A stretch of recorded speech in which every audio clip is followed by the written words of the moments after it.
রাজস্থানের বিষ্ণই গ্রামের লোকেরা গরিবের মার ঝেলছিল। এক বাবা এলো আর গ্রামবাসীদের বলল যে শুকনো কুয়োতে সোনার খাজানা আছে, যার সুরক্ষা ধন পিশাচিনী করছে। ধন প্রাপ্ত করার জন্য ধন পিশাচিনীকে নরবলি দিতে হবে।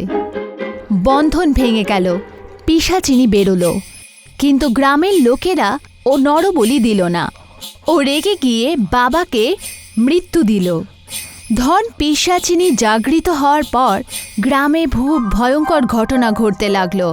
আঘোরীকে ধন পিশাচিনী বলল ও তখনই গ্রাম ছেড়ে যাবে যখন গ্রামবাসীরা কাল সাখার বলি দেবে। এবার আগে প্রধান শহীদ গ্রামের সব লোকেরা শ্মশান ঘাটে পৌঁছালো। ওরা দেখল শ্মশান ঘাটে কিছু লাশ জ্বলছিল, আর সেই আগুনের আলোয় কাল সাখার চেহারা চমকাচ্ছিল। কাল সাখা বসেছিল, ওর গলায় অস্থি মালা ছিল, ললাটে রক্তের তিলক, সমাধি মুদ্রায় বসেছিল, নেত্র বন্ধ ছিল, চারপাশে মুন্ডু ছিল, আর কপালে আগুন জ্বলছিল। কাল সখা? কাল সাখা নিজের চোখ খুলল না। কাল সখা, নিজের চোখটা খোলো বলছি। আরে ও কোনো কথা বলছে না কেন বলো তো? প্রধান বাবু, কি জানি কাল সাখা কিনা। ধন পিশাচিনী মিথ্যে কথা বলবে না, এই কাল সখা, বুঝতে পেরেছ? আমার তো মনে হচ্ছে এ কোনো সাধনা করছে, আর এই প্রভাব আমাদের গ্রামের ওপরও পড়ছে। তোমরা একটা কাজ করো, ওর সামনে যজ্ঞের যে আগুন জ্বলছে তার মধ্যে জল ঢেলে দাও, তাহলেই ওর সাধনা ভঙ্গ হয়ে যাবে। প্রধানের কথাতে গ্রামেরই একজন লোক কাল সাখার সামনে জ্বলন্ত আগুনে জল ঢেলে দিল। যেই আগুন নিভল, কাল সখা রেগে গেল। ওরে মূর্খ, এটা তোরা কি করলি? আমার 10 বছরের পরিশ্রমে জল ঢেলে দিলি। তোদেরকে আমি কিছুতেই ছাড়বো না। আরে আগে তুমি নিজে বাঁচলে তবে তো আমাদের কিছু করতে পারবে। আগে একবার ধরো ওকে তোমরা সবাই, আর নিয়ে চলো ধন পিশাচিনীর কাছে ওকে। প্রধানের কথাতে ওর লোকেরা কাল সাখাকে ধন পিশাচিনীর কাছে নিয়ে গেল। ওরা ধন পিশাচিনীর কাছে যাচ্ছিলই, তখনই আঘোরী চলে এলো। তোমরা সবাই এটা কি করছো? আরে কাল সখাকে ছেড়ে দাও। কিন্তু বাবা, ধন পিশাচিনী তো আপনার সামনেই আপনাকে বলেছিল না যে ও নাকি কাল সখাকে বলি দেবে, তবেই ও এই গ্রাম ছেড়ে চলে যাবে। আরে এই সব কিছু হলো ওই ধন পিশাচিনীর ছলনা। আসল সত্যটা হলো, তোমরা যদি কাল সখাকে বলি দিয়ে দাও, তাহলে ধন পিশাচিনীর নাশ আর কোনোদিনও সম্ভব হবে না। ওরে বাবা, এটা তুমি কি বলছো গো? আরে আমি সত্যি কথাই বলছি। আমি নিজের তন্ত্র সাধনা শক্তি দিয়ে দেখেছি, ওই ধন পিশাচিনীর নাশ যদি কেউ করতেই পারে, সেটা হলো কাল সখাই। সেই জন্য কেউ মারতে চায়। কে? কিন্তু এই কাল সখা কে বাবা? ধন পিশাচিনীর কাছে যে ধন রয়েছে, ওই সব কিছুই কাল সখার। এটা কি করে সম্ভব? আমি তোমাকে পুরো গল্পটা বলছি। আজ থেকে প্রায় 50 বছর আগে কাল সখার বাবা গঙ্গা নারায়ণ গ্রামের অনেক বড়লোক মানুষ ছিলেন। ওনার কাছে হিরে, সোনা, জহরতের অনেক বড় ভাণ্ডার ছিল। সোনার কয়েন মাটিতে এমনভাবে পড়েছিল যে পা রাখার জায়গা ছিল না।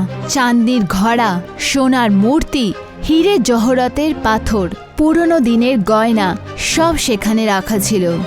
বাবা কাল সখা, এই দেখো এই সমস্ত ধন আমরা দিনরাত পরিশ্রম করে জমিতে ঘাম ঝরিয়ে সৎ পথে রোজগার করেছি। না কোনো চুরি, না কাউকে ঠকানো। তুমিও কিন্তু সেইভাবেই চলবে, ঠিক আছে?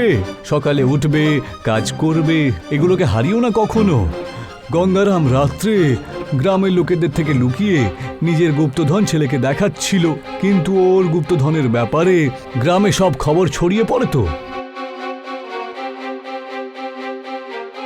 আমি দেখেছি কালকে রাত্রে গঙ্গারাম নিজের ছেলেকে গুপ্তধন দেখাচ্ছিল।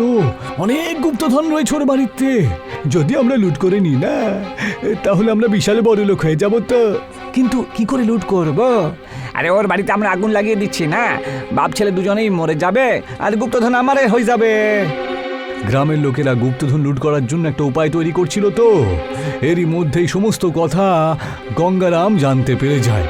তারপর ও তান্ত্রিককে ডেকে নিয়ে আসে আর নিজের সমস্ত ধন কুয়োতে ফেলে দিয়ে তন্ত্র সাধনা দিয়ে বন্ধন করে দেয়। রক্তধার আসন্নাধতি खजनम बंधती नाक बंधन यम द्वार रक्षते धन पिशाचिनी।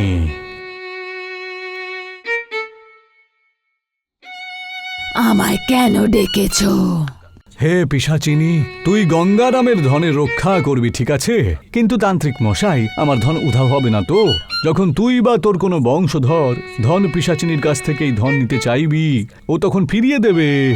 কিন্তু গ্রামের লোকেরা এই ব্যাপারে কিছুই জানতে পারে না যে গঙ্গারাম নিজের সমস্ত গুপ্তধন তন্ত্রবন্ধন দিয়ে বেঁধে রেখে কুয়োতে লুকিয়ে রাখে। গ্রামবাসীরা রাত্রে গঙ্গারামের বাড়িতে আগুন লাগিয়ে দেয়। বাঁচাও বাঁচাও, আগুন আগুন! বাবা, যখন বাড়িতে কাল সখার গঙ্গারাম যখন জ্বলে গেল, তাহলে ওকে গ্রামের লোকেরাও তো এটাই মনে করেছিল যে আমি জ্বলে পুড়ে মরে যাই। কিন্তু যেভাবে ওকে আমি বাড়ি থেকে বেরিয়ে চলে গেছিলাম। কিন্তু আপনি তাহলে ধন পিশাচিনীর কাছ থেকে এখনো পর্যন্ত ধন চেয়ে নেননি কেন? ধন ফিরিয়ে আনার জন্য আমি ধন পিশাচিনীর কাছে অবশ্যই গিয়েছিলাম, কিন্তু হে ধন পিশাচিনী, আমার ধন আমাকে ফেরত দিন।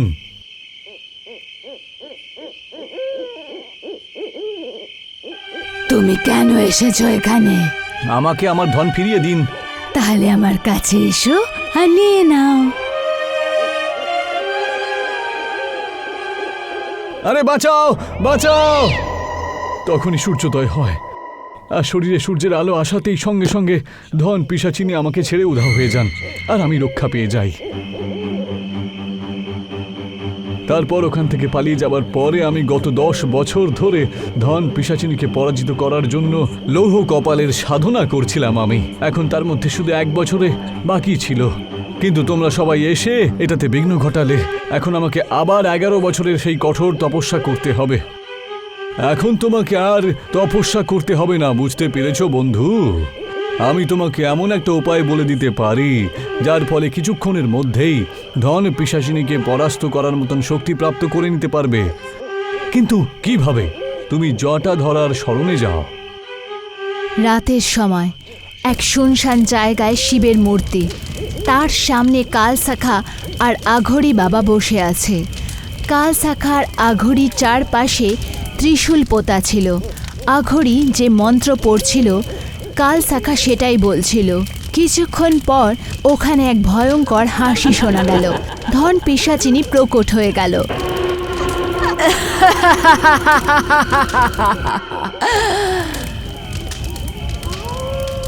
তুমি ভয় পেও না। যতক্ষণ তুমি এই ত্রিশূলের ঘেরায় বসে রয়েছ, ও তোমার কোনো ক্ষতি করতে পারবে না। ও তোমাকে ভয় দেখাবে, কিন্তু মন্ত্র বলা তুমি বন্ধ করো না, জানো? ধন পিশাচিনী কালসাখাকে ভয় দেখানোর পুরো চেষ্টা করলো, ভয়ঙ্করভাবে হাসতে লাগলো, কিন্তু কালসাখা সেদিকে মন দিল না। ধন পিশাচিনী কালসাখার কাছে যাওয়ার চেষ্টা করলো, কিন্তু যেই ও ত্রিশূলের ঘেরায় পার করার চেষ্টা করলো, ও জ্বলতে লাগলো আর অদৃশ্য হয়ে গেল। আঘড়ি আর কালসাখা দুজনে শিব সাধনা জারি রাখলো। কিছুক্ষণ পর ওখানে একটা আওয়াজ শোনা গেল, কালসাখা কালসাখা। এটা তো আমার মায়ের গলা ছিল। মা, মা! বাবা, এদিকে আয়। তোমার মা কবেই মারা গেছেন, উনি তোমার মা নন। কালসাখা ওই বুড়িকে দেখে ভ্রমিত হয়ে গেল, ওর বুদ্ধি কাজ করা বন্ধ হয়ে গেল। আর আঘড়ির লাক আটকানোর পরও ও ত্রিশূলের ঘেরা পার করে বুড়ির কাছে চলে গেল। মা, আমি এসে গেছি, আমি এসে গেছি।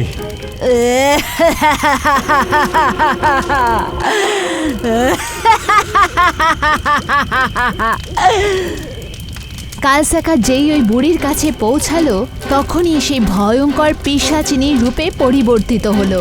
কালসাখা, ওই দিন সূর্যদেব বাঁচিয়ে নিয়েছিল তোকে, কিন্তু আজ তোমাকে কেউ বাঁচাতে পারবে না।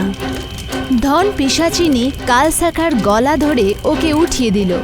কিছুক্ষণের মধ্যেই কালসাখার নিঃশ্বাস বন্ধ হয়ে গেল। তারপর ধন পিশাচিনী ওকে জোরে ফেলে দিল। ও ভগবানের জটা ধারা ফেলা ভস্মের ওপর পড়ল, আর শ্বাসের মাধ্যমে ভস্মের কিছু অংশ কালসাখার ভেতরে প্রবেশ করলো, যাতে ওর মধ্যে শক্তি চলে এলো। আরও পাশে পোতা ত্রিশূল উঠালো আর সেই ত্রিশূল দিয়ে ধন পিশাচিনীর ওপর প্রহর করলো, যাতে ধন পিশাচিনী তৎক্ষণাৎ নষ্ট হয়ে গেল। গ্রামের লোকেরা খুশি হয়ে গেল। ধন পিশাচিনীর মারা যাওয়ার পর কাল শাখা নিজের ধন পেয়ে গেল।